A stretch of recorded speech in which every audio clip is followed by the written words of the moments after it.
Hello crew, welcome to the first devlog of the team. I'm your host and game designer, Alfonso Norris, and today I will show you how we developed the concept of the game we're currently working on, the time witness. But before we break into the video, I would like to talk about our sponsor. Wait, is this right? Let me check the script.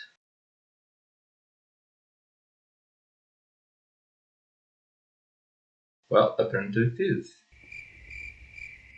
Well, it's not quite what I'm looking for, but I would like to invite you to our Instagram accounts. Since we usually post some news about the game and other videos, so you might check it. You can access by the QR code that will appear on the right side or in the link in the description. Thank you from the team. Now back to the video. You must be wondering why the background of the video is completely empty and doesn't have any color or image.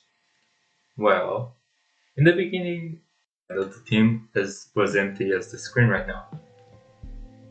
Mostly because we don't have any idea what we're going to do the next 6 months.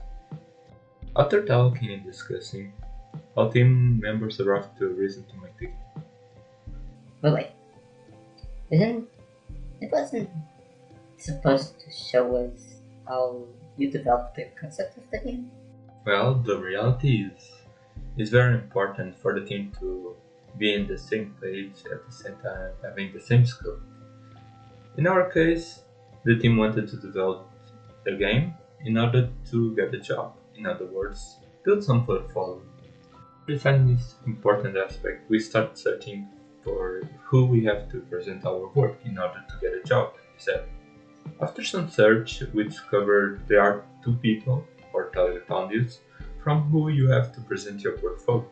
In big companies, there is a department who will check the portfolio's human resources, which is mostly composed by women.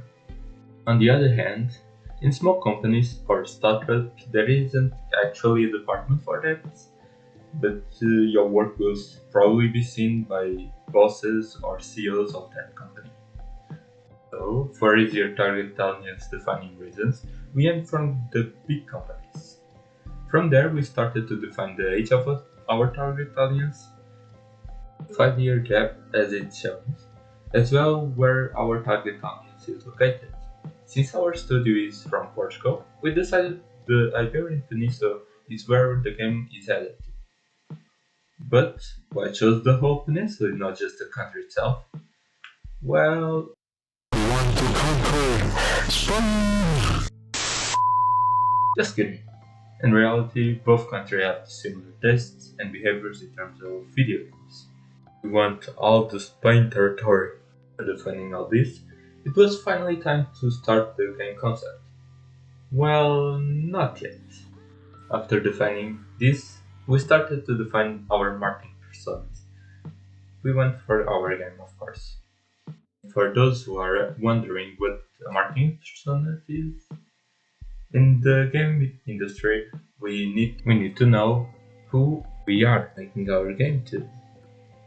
So, for that reason, we have marketing personas, fishing out people, defined by the game designers, the real people.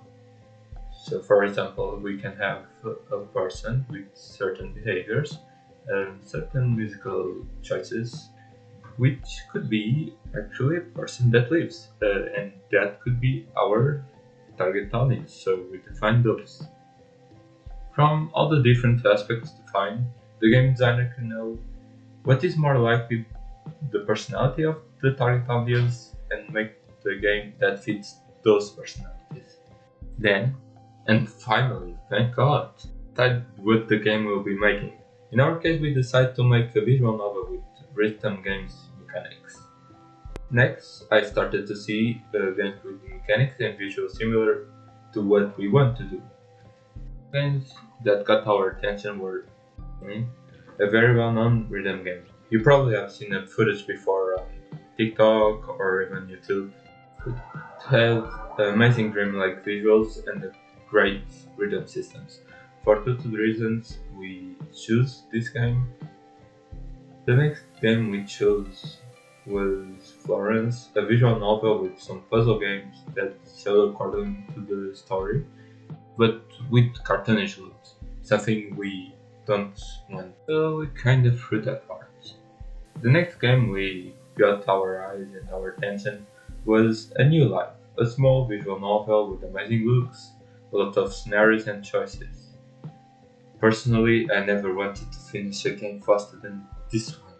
I always ended up with the same bad ending.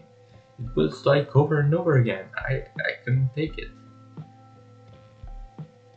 But that's it, folks. I hope you liked the video. Please check our Instagram accounts. And well, I see you in the next one.